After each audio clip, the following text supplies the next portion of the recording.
مومنوں پڑھتے رہو تم اپنے آقا پر درود، ہے فرشتوں کا وظیفہ الصلاۃ والسلام۔ السلام علیکم ورحمۃ اللہ وبرکاتہ۔ آئیے مورا مل کر اپنی اور ساری کائنات کے مرکز عقیدت انیس الغریبین جان عالمین حضور رحمت للعالمین کے دربار پر حسین میں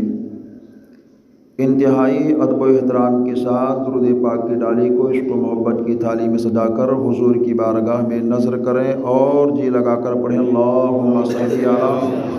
سیدنا مولانا محمد بارک وسلم صلاۃ و سلام علیک یا رسول اللہ صلی اللہ علیہ وآلہ وصحبہ وسلم۔ منا علینا ربنا اذ بعث محمدا ایدہ بایدہ ایدنا باحمدا ارسلہ مبشرا ارسلہ ممجدا صلو علیہ دائما صلو علیہ سرمدا۔ ایک مرتبہ درود پاک پڑھی اللہم صلی علی سیدنا مولانا محمد بارک وسلم صلاۃ و سلام علیک یا رسول اللہ صلی اللہ علیہ وآلہ وصحبہ وسلم۔ نعمتیں بانٹتا جس سمت و ذیشان گیا، نعمتیں بانٹتا جس سمت و ذیشان گیا، ساتھ ہی منشی رحمت کا قلم دان گیا۔ جان و دل ہوش و خرد سب تو مدینہ پہنچے، جان و دل ہوش و خرد سب تو مدینہ پہنچے، کیوں نہیں چلتے رضا سارا تو سامان گیا۔ ہم اور آپ جس آقا کائنات فخر موجودات کا چرچا کرتے ہیں اور جن کے یاروں اور جن کے گھر والوں کی باتیں کرتے ہیں، اس بارگاہ مکرم کے تعلق سے عاشق نے کہا ہے کہ مگتے خالی ہاتھ نہ لوٹیں، کتنی ملی خیرات نہ پوچھو۔ مگتے خالی ہاتھ نہ لوٹیں، کتنی ملی خیرات نہ پوچھو، ان کا کرم پھر ان کا کرم ہے، ان کے کرم کی بات نہ پوچھو۔ ان کا کرم پھر ان کا کرم ہے، ان کے کرم کی بات نہ پوچھو۔ کن تو کنزن راز مشیت جلوے ہیں انوار ہدایت، کن تو کنزن راز مشیت جلوے ہیں انوار ہدایت، جگمگ جگمگ دونوں عالم کیسی ہے وہ ذات نہ پوچھو۔ ظاہر میں تسکین دل و جا، باطن میں معراج دل و جا، ظاہر میں تسکین دل و جا، باطن میں معراج دل و جا، نام نبی پھر نام نبی ہے، نام نبی کی بات نہ پوچھو۔ حضرات، یار غار مصطفیٰ، رفیق مزار مصطفیٰ، امیر المومنین خلیفۃ المسلمین حضرت سیدنا ابو بکر صدیق رضی اللہ تعالیٰ عنہ کا ذکر مسلسل 3 جمعہ سے ہم لوگ سماعت کرتے ہوئے آ رہے ہیں، اور آج انشاءاللہ تعالیٰ کچھ باتیں سیرت سیدنا ابو بکر صدیق رضی اللہ تعالیٰ عنہ کا لے کر اور کچھ ضروری پیغامات آپ کے سامنے پیش کرنے کی کوشش کی جائے گی۔ اللہ تعالیٰ نے کلام پاک میں اعلان فرمایا، لا تحزن ان اللہ معانا، غم مت کرو، فکر مت کرو، اللہ ہمارے ساتھ ہے۔ یہ آیت مقدسہ اور یہ فرمان سرکار کی زبان فیض ترجمان پر اس وقت آیا جب سیدنا ابو بکر صدیق رضی اللہ تعالیٰ عنہ غار کے اندر تشریف فرما تھے، اور کفار مکہ تلاش و جستجو کرتے کرتے غار کے دہانے تک پہنچ گئے، غار کے بالکل سرے تک پہنچ گئے، اور ان لوگوں نے کہا کہ نشانیاں یہ بتا رہی ہیں کہ یہاں تک وہ لوگ آئے ہیں۔ حضرت سیدنا ابو بکر صدیق رضی اللہ تعالیٰ عنہ کہتے ہیں کہ اگر ان میں سے کوئی شخص اس وقت سر کو جھکا کر غار کی جانب دیکھتا تو ہم میں سے کسی کا چہرہ ان کو نظر آ جاتا، لیکن اللہ کی قدرت ایسی کہ اللہ تعالی نے ایک درخت کو وہاں پیدا فرما دیا غار کے دہانے پر، اور مکڑی کو حکم دے دیا کہ وہ جالا بنا دے، بن دے۔ تو جب ان میں سے کچھ لوگوں نے کہا غار کے اندر ممکن ہے، یہاں تک تو آنا پتہ چل رہا ہے، اب اس کے آگے وہ جانا نہیں بتا رہا ہے، تو قرینہ قیاس یہ کہتا ہے کہ وہ غار کے اندر ہوں گے۔ تو ایک شخص نے کہا تعجب کی بات ہے کہ تمہاری عقل پر تم دیکھتے نہیں ہو کہ مکڑی نے غار کے دہانے پر جالا بن رکھا ہے، اور یہ جالا 1-2 مہینے کا نہیں، تقریباً کئی سال پرانا جالا لگ رہا ہے، اور جب کوئی انسان غار کے اندر جائے گا تو جالا ٹوٹے گا۔ اور دیکھو درخت بھی ہے، کبوتر نے یہاں انڈے بھی دے رکھے ہیں، اور کبوتر وہی انڈا دیتا ہے جہاں انسان کا جانا کم ہوتا ہے۔ تو اس سے ثابت ہوتا ہے کہ یہ جالا اور یہ نشانیاں بتا رہی ہیں کہ غار کے اندر کوئی ہے نہیں، یہاں سے واپس چلو۔ یہ تو ان کی بولیاں تھی، لیکن سرکار گئے غار کے اندر تو کچھ کا کہنا یہ ہے کہ اللہ نے حضور کے جانے کے بعد میں غار کے دہانے پر کبوتر کو انڈا دینے کا حکم دیا، اور کچھ کا خیال یہ ہے کہ غار کے اندر سرکار تشریف لے گئے، پھر مکڑی نے اپنے ہیئت کے ذریعے سے اپنے جالے کو بنا اور تنا۔ لیکن لوگ یہ کہتے ہیں نہیں، عاشق کہتے ہیں،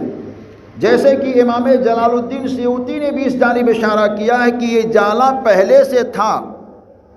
سرکار جالے کے اندر سے گئے۔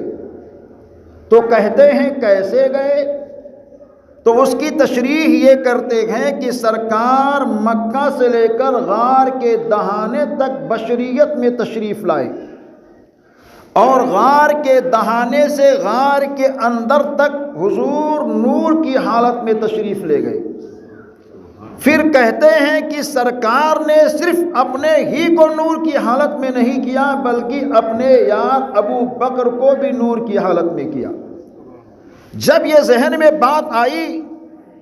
تو میں تعجب میں پڑ گیا، آخر حضور نور ہیں، اندر گئے تو کیسے گئے؟ تو معراج کی وہ بات آ گئی کہ ہم سب کے مصطفیٰ پہلے سے آسمان سے دوسرے آسمان پر، دوسرے سے تیسرے آسمان پر، تیسرے سے چوتھے آسمان پر، چوتھے سے پانچویں، یہاں تک کہ لامکہ تک حضور گئے۔ تو اس پر بدعقیدہ لوگ کہتے ہیں کیسے گئے؟ تو دیوانہ کہتا ہے میرے آقا نور ہیں، اور کہتے ہیں وہابی کہتے ہیں کیسے نبی افلاک پر پہنچے، فلک میں در نہیں کیسے وہ عرش پاک پر پہنچے۔ تو ان سے کہہ دو میرے آقا نور ہیں، نور سے حائل کہیں دیوار ہوتی ہے، نظر شیشے پہ پڑتی ہے تو فوراً پار ہوتی ہے۔ وہ بتاتے ہیں کہ میرے آقا نور ہیں، مثال دیا کہ سرکار نور ہیں، تو جس طرح ہم چشمہ لگاتے ہیں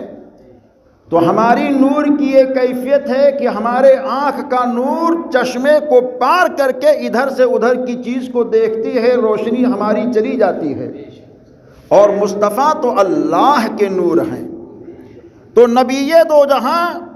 مکڑی کے جالے سے گزر کر اندر گئے، پرانا وہ جالا تھا، اور صرف گئے ہی نہیں اپنے یار کو بھی لے کر کے گئے۔ تو سرکار نور تھے ہیں، اور اپنے ابو بکر کو بھی نور بنایا، اور ایسا نور بنایا سبحان اللہ کہ جب وہ لوگ گفتگو کرنے لگے تو اللہ کے حبیب کائنات کے طبیب کہتے ہیں ابو بکر لا تحزن ان اللہ معنا، غم مت کر، فکر مت کر ابو بکر، اللہ ہمارے ساتھ ہے۔ اب نبی دو جہاں انیس بے کساں کے یار کہتے ہیں 3 دن تک ہم لوگ غار میں ٹھہرے رہے۔ سرکار کی پیاری شہزادی، سرکار سے مراد امیر المومنین خلیفۃ المسلمین حضرت سیدنا ابو بکر صدیق کی پیاری شہزادی جن کا نام حضرت اسما ہے، وہ لے کر کے کھانا غار کے پاس لے کر کے جاتی تھیں اور سرکار اور حضرت ابو بکر اس کھانے کو تناول فرمایا کرتے تھے۔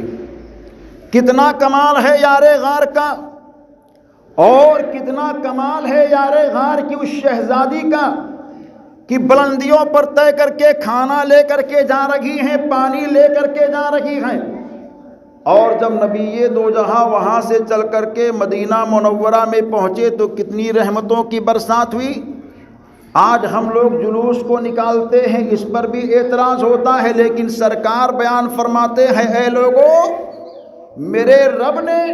4 تاریخیں مجھ کو ایسی عطا فرمائی ہیں جو کسی نبی کے حصے میں نہیں آئی۔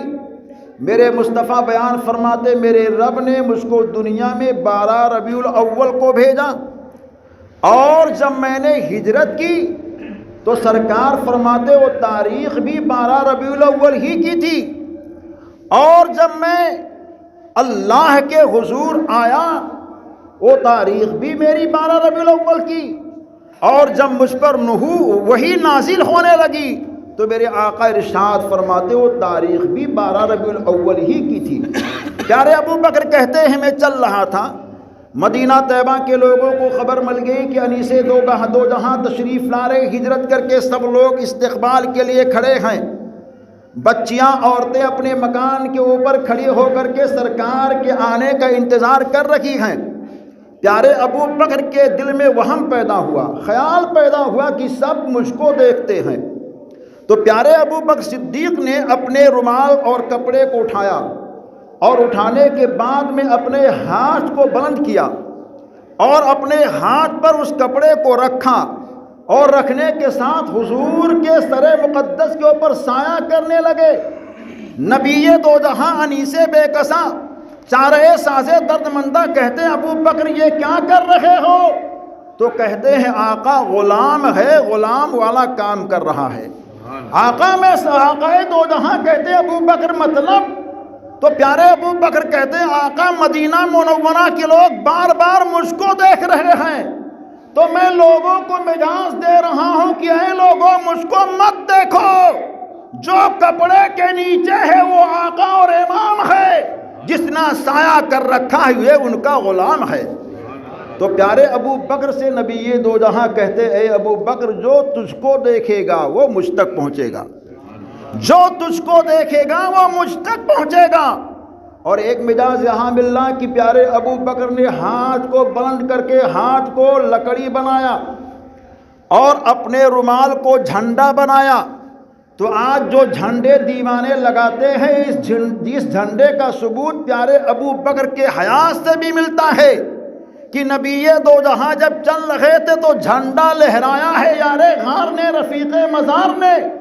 اور جب مدینہ شریف میں سرکار کا دخول ہوا بچیاں پڑھتی جا رہی ہیں طلع البدر علینا،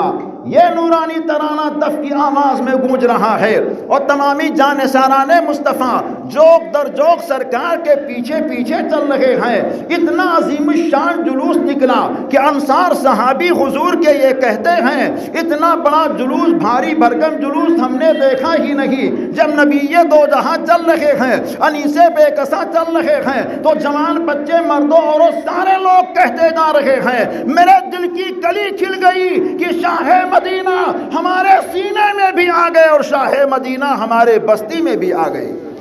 تو نبی دو جہاں انیس بے کساں چارے ساز درد مندہ کی حالت اور ان کی زندگی کی کیفیت بہت ہی اعلیٰ اور بالا ہے۔ حضرات ایک بات اور میں عرض کر کے گزرنا چاہتا ہوں کہ پیارے ابو بکر صدیق سے کسی نے کہا اے ابو بکر اپنی زندگی میں کون کون سی چیزیں آپ زیادہ پسند کرتے ہو؟ بلکہ کسی نے کیا، میرے آقا نے خود پوچھا، اور سرکار نے اپنے سارے صحابیوں سے پوچھا تھا، سب نے اپنے اپنے نظریات کو رکھا، اتنا وقت نہیں ہے، لیکن یار غار کی بات ہے تو ان کی 3 باتیں میرے آقا نے بیان فرمایا ابو بکر دنیا میں جو 3 باتیں تمہیں محبوب ہو سب سے زیادہ وہ مجھ کو بتاؤ۔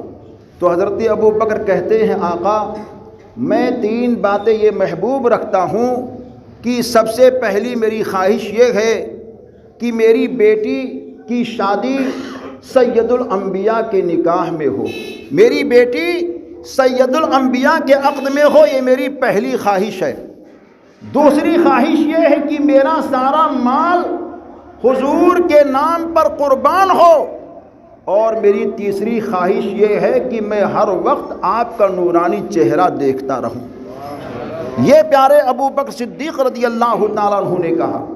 کہ آقا، اور یہ تینوں خواہشیں کس کے لیے؟ حضور کی محبت کے لیے ہیں۔ مجاز ملتا ہے کہ عشق کی انتہا اور عشق کا آغاز بارگاہ سیدنا ابو بکر صدیق سے ہوتا ہے، اسی وجہ سے سیدہ عائشہ صدیقہ کو ام المومنین کہا جاتا ہے، اور حضور کی ماں حضرت سیدہ آمنہ رضی اللہ تعالیٰ عنہا کو امہات المومنین کہا جاتا ہے، یعنی تمام مومنوں کی ماؤں کی سانس سرکار کی ماں ہیں۔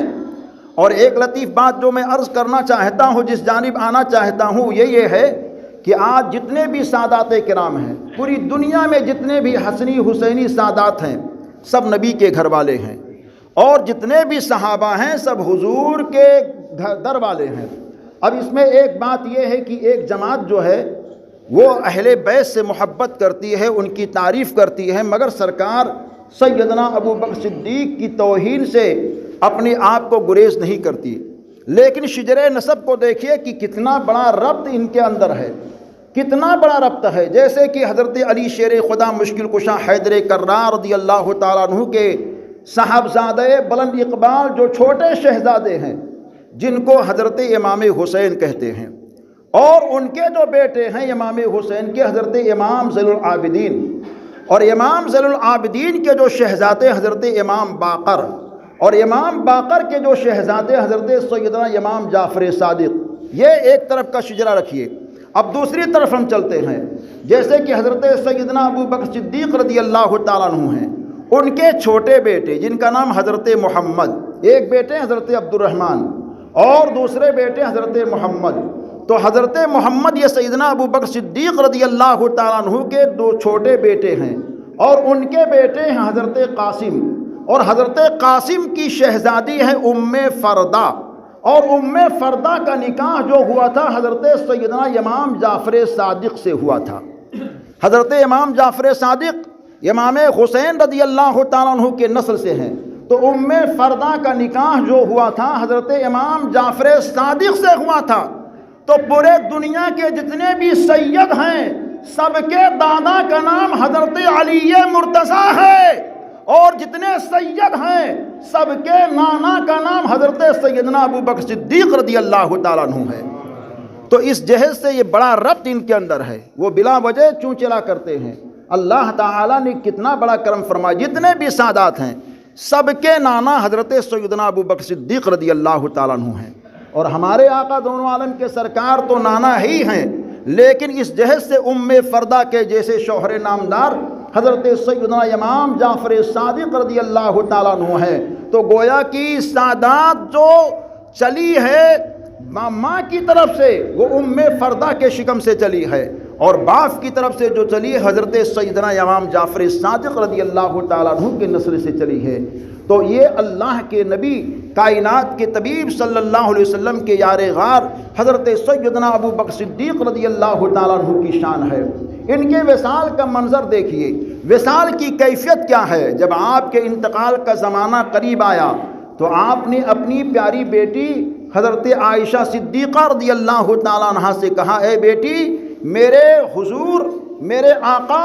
میرے دادا، میرے سرکار دنیا سے گئے تو ان کے حیات ظاہری کی جو عمر تھی وہ 63 سال تھی، تو میری بھی خواہش ہے کہ میں نے اپنے آقا کی ساری اداؤں کو اپنانے کی کوشش کی ہے کہ میں اپنے آقا کی ہر سنت کو اپنا کر کے دنیا سے جاؤں۔ تو اے میری بیٹی، میری بھی خواہش یہ ہے کہ میرے انتقال کی عمر جو ہو وہ بھی 63 سال ہو۔ چنانچہ اللہ تبارک و تعالیٰ نے آپ کو وہ ساعت سعید بھی عطا فرمائی کہ 13 ہجری 22 جمادی الآخر کو آپ کے عمر کی 63 سالہ دور جب چل رہا ہے تو آپ دنیا سے انتقال فرماتے ہیں اور اپنے آقا کی محبت کا ثمرہ پیش کرتے ہیں، لیکن انتقال سے پہلے آپ نے کسی اور کو نہیں بلایا، ایک وصیت کرنی تھی۔ وصیت کیا ہے؟ آج ہر ایک کی خواہش ہوتی ہے میرے انتقال کے بعد میں مجھ کو فلاں جگہ دفن کیا جائے، فلاں جگہ مجھ کو رکھا جائے، فلاں قبرستان میں فلاں کے پہلو میں مجھ کو دفن کیا جائے۔ کوئی کہتا ہے ہم کو غریب نواز کے دیار میں دفن کیا جائے، کوئی کہتا ہے ہم کو امام احمد رضا کے دیار میں دفن کیا جائے، کوئی کہتا ہے ہم کو ہمارے باپ کے پہلو میں دفن کیا جائے، کوئی کہتا ہے ہم کو ہمارے پیر کے پہلو میں دفن کیا جائے۔ لیکن یار غار مصطفیٰ کی شان دیکھو کہ آپ نے حضرت علی مرتضیٰ مشکل کشا کو بلایا اور چند صحابہ کو جمع کرنے کے بعد میں کہتے ہیں اے بھائی علی دیکھو، میں نے ہمیشہ اپنے آقا کی قربت کو حاصل کی ہے، جہاں بھی تھا میں اپنے آقا کے ساتھ تھا، لیکن جب میرا انتقال ہو جائے، مجھ کو غسل دے دیا جائے اور مجھ کو کفن کے کپڑے پہنا دیا جائے تو اے پیارے علی جماعت صحابہ کے ساتھ میرے لاش کو اٹھانا اور نبی دو جہاں کے مزار کے پاس لے کر کے جانا، دروازے کے سامنے رکھ دینا اور میرے لاش کو رکھنے کے بعد میں اے علی تمہاری یہ ذمہ داری ہے کہ میرے آقا کو سلام پیش کرنا، درود پڑھتے رہنا، سلام پڑھتے رہنا، جب سلام اور درود پیش کر لینا پھر آخر میں کہنا یا رسول اللہ، یا آپ کا یار غار آپ کے دیار پر در پر حاضر ہے، اس کی خواہش یہ ہے کہ آپ کے مزار مقدس میں دفن کر دیا جائے۔ اگر حجرے پاک کا دروازہ خود بخود کھل جائے تو میرے آقا کے پہلو میں دفن کر دینا، اگر مزار مقدس کا دروازہ نہ کھلے تو عام مسلمانوں کے قبرستان جنت البقیع شریف میں دفن کر دینا۔ چنانچہ یار غار کو نہلایا گیا، کفن پہنایا گیا اور مزار مصطفیٰ کے سامنے رکھ کر کے پیارے علی کہتے جا رہے ہیں الصلاۃ والسلام علیک یا رسول اللہ، الصلاۃ والسلام علیک یا نبی اللہ، الصلاۃ والسلام علیک یا نور اللہ۔ کہنے کے بعد میں کہتے ہیں اے آقا، یہ آپ کا یار ابو بکر صدیق انتقال کر کے کفن کے کپڑے میں آپ کے دیار کے اندر آپ کے در مقدس کے سامنے حاضر ہے، حضور اجازت دیں تو ابو بکر کو آپ کے مزار میں آپ کے پہلو میں دفن کیا جائے۔ تو پیارے علی کہتے ہیں سارے صحابہ کی آنکھیں دیکھ رہی تھی، جب میں نے یہ عرض کیا تو مزار مقدس سے آواز آتی ہے ادخلوا الحبیب الی الحبیب ان الحبیب مشتاق۔ اے میرے پیارے علی، دوست کو دوست کے پاس لے آؤ، کیونکہ ایک دوست دوست سے ملنے کے لیے بے چین بیٹھا ہوا ہے۔ مزار مقدس کا دروازہ کھل جاتا ہے اور پیارے علی یہ کہتے ہیں جب مزار نبی کا دروازہ خود بخود کھل گیا تو ہم نے سرکار کے پہلو میں ابو بکر کی قبر کو تیار کی اور ابو بکر صدیق کو وہیں دفن کیا جہاں نبی دو جہاں نے چاہا ہے۔ اب اس سے مجاز کیا ملتا ہے کہ ہمارے اور آپ کے حضور اپنے قبر مقدس میں زندہ تھے، ہیں، رہیں گے۔ آواز سن رہے ہیں، صحابی مجاز دے رہے ہیں۔ آج ہم لوگ اپنے آقا کو زندہ تصور کر کے، زندہ مان کر کے سلام پیش کریں تو ایک جماعت کہتی ہے کیوں کہتے ہو، تو مر کے مٹی میں مل گئے معاذ اللہ۔ یہ صحابی ہے، صحابی عقیدہ دے رہے ہیں کہ مزار پاک کا دروازہ کھل جائے تو اندر دفن کر دینا۔ ارے یہاں دروازہ ہی نہیں کھلا، آواز آ رہی ہے ادخلوا الحبیب الی الحبیب، دوست کو دوست کے پاس لے آؤ، کیونکہ ایک دوست دوسرے دوست سے ملنے کے لیے بے چین بیٹھا ہے۔ سبحان اللہ۔ جبھی تو میرے اعلیٰ حضرت کہتے ہیں اپنے نبی کے حیات پاک کو دیکھ کر کے تھانہ بھون کے لوگوں نے کہا مر کے مٹی میں مل گئے، لیکن جب آپ حج کے لیے جاتے ہیں کہتے ہیں وہ سوئے لالا زار پھرتے ہیں، تیرے دن اے بہار پھرتے ہیں، کوئی کیا بات پوچھے تیری رضا، تجھ سے کتے ہزار پھرتے ہیں۔ آرزو ہے اے آقا، ہندوستان کی سرزمین پر تھا، گنبد خضرا کو دیکھا کرتا تھا، خواب میں آپ کے چہرے کو دیکھا، اے آقا آپ کا احمد رضا آپ کو دیکھنا چاہتا ہے، کہتے ہیں آرزو لگی ہے، خواہش لگی ہے، نبی دو جہاں اپنے مزار مقدس سے نکل کر کے آتے ہیں، احمد رضا یہ کہتے ہیں میں نے اپنے سر کی آنکھوں سے بیداری کی حالت میں جانے کائنات کو آتے ہوئے دیکھا۔ برجستہ یہ کہتے ہیں تو زندہ ہے واللہ، تو زندہ ہے واللہ، میرے چشم عالم سے چھپ جانے والے۔ تو نبی دو جہاں زندہ ہیں، اور ایسے زندہ ہیں کہ مردوں کو بھی زندگی دے رہے ہیں، اپنے غلاموں کو بھی زندگی دے رہے ہیں۔ یار غار مصطفیٰ کو دفن کیا گیا جی، اور ایک خاص بات دیکھیے کہ امیر المومنین ہیں، خلیفۃ المسلمین۔ آج ہم کو چھوٹا سا عہدہ مل جائے، ہم اپنی بات کرتے ہیں تو ہم سوچتے ہیں کہ بھائی ہماری شایان شان سب کچھ ہونی چاہیے، لیکن واہ رے یار غار، کتنے بڑے امیر ہیں مسلمانوں کے، اللہ اکبر۔ سرکار کے بعد میں، بلکہ میرے آقا ارشاد فرماتے بعد نبی اور رسول سارے انسانوں میں اگر کوئی افضل ہے تو اس کا نام ابو بکر صدیق رضی اللہ تعالیٰ عنہ ہے۔ جب آپ امیر ہوئے تو مسلمانوں نے آپ کی تنخواہ طے کی اور کہا حضور ہم یہ چاہتے ہیں کہ آپ کی تنخواہ آپ کے شایان شان کر دی جائے تاکہ آپ امور خلافت کو بخوبی انجام دیں۔ تو آپ نے کہا اچھا یہ بتاؤ کہ شہر طیبہ کا ایک مزدور دن میں کتنا کما لیتا ہے؟ لوگوں نے بتایا حضور اتنا کما لیتا ہے، تو کہتے بس مجھ کو اتنے ہی چاہیے۔ جب ایک مزدور کے گھر کا خرچہ چل سکتا ہے تو ابو بکر صدیق کے گھر کا خرچہ بھی چل سکتا ہے۔ آپ نے ایک خاکساری پیش کی، اور اس کے بعد میں جب کفن دینے کی باری آئی تو آپ اپنی بیٹی کو بلا کر کہتے ہیں سیدہ عائشہ صدیقہ رضی اللہ تعالیٰ عنہ ہم سب کی ماں کو، اے بیٹی میرے پاس پیسے تو ہیں، مال بھی ہے، مگر اس میں تیری بہن اور تیرے بھائیوں کا حصہ ہے، وہ آپس میں تقسیم کر لینا، مگر مجھ کو نیا کپڑا کفن میں مت دینا۔ اللہ اکبر۔ کہا والد محترم کیوں؟ کہتے ہیں پرانی چادریں ہیں، انہی چادروں میں مجھ کو لپیٹ کر کے دفن کر دینا۔ ابا حضور نئے کپڑے میں لوگ جاتے ہیں، تو کہتے ہیں کہ نیا کپڑا میں اس وجہ سے پسند نہیں کرتا ہوں کیونکہ نئے کپڑے کا حقدار وہ لوگ ہیں جو زمین پر چلتے پھرتے ہیں، ہم کو تو زمین میں جانا ہے، میرا رب مجھ کو جنتی کپڑا عطا فرمائے گا۔ پیارے ابو بکر صدیق رضی اللہ تعالیٰ عنہ ایسے اللہ کے نبی کے پیارے شہدائی۔ آج سیدنا امام حسین پیکر صبر و رضا امام الشہداء کے تعلق سے یہ رافضی لوگ یہ کہتے ہیں کہ امام حسین کا مزار شریف جہاں ہے اس مزار مقدس سے لے کر 90 میل کی دوری پر کہیں بھی کوئی ایماندار کلمہ گو دفن ہو جاتا ہے تو مزار امام حسین شہید کرب و بلا کی برکت سے بغیر حساب وہ جنت میں جاتا ہے۔ یہ ان کا کہنا ہے، ہمارا عقیدہ اس پہ نہیں ہے۔ ہمارا عقیدہ یہ ہے کہ صرف 90 میل ہی نہیں، پوری دنیا میں کہیں بھی حسین پاک سے محبت رکھنے والا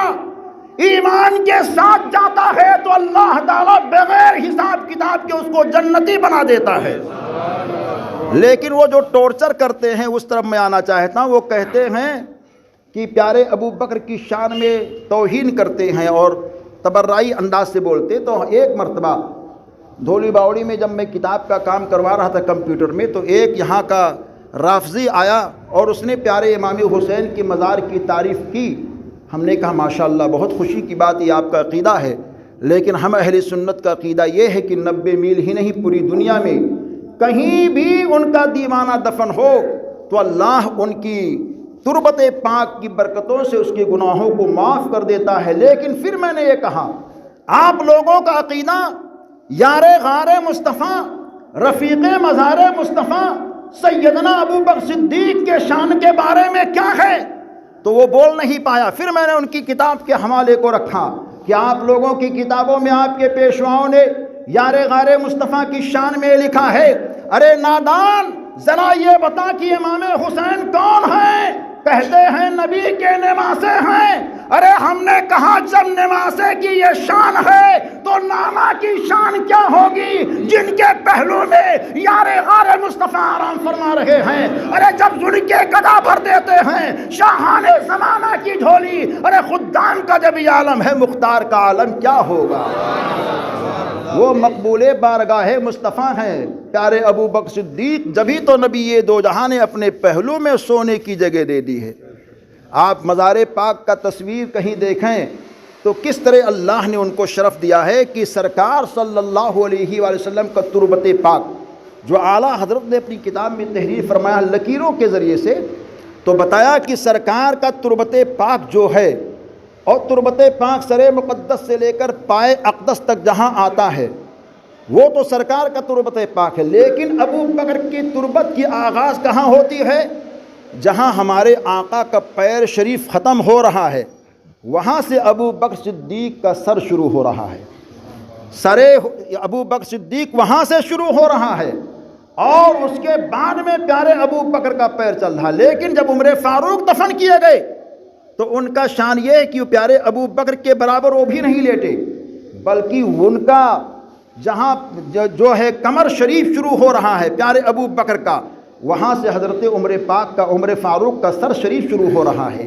یہ تینوں قبریں اس بات کی مثال دے رہی ہیں کہ نہ کوئی امتی نبی کی طرح ہو سکتا ہے, نہ کوئی صحابی ابو بکر کی طرح ہو سکتا ہے, نہ عمر فاروق ابو بکر کی طرح ہو سکتے ہیں. سب کے سب اپنی جگہ پر بے مثل بے نظیر ہیں. لہذا اے نبی کے دیوانوں وہی عقیدہ رکھو جو بریلی کے تاجدار نے کہہ دیا ہے کہ اے نبی پاک کے دیوانوں اپنے ایک ہاتھ میں نبی کے یاروں کا دامن رکھو اور اپنے ایک ہاتھ میں نبی کے گھر والوں کا دامن رکھو.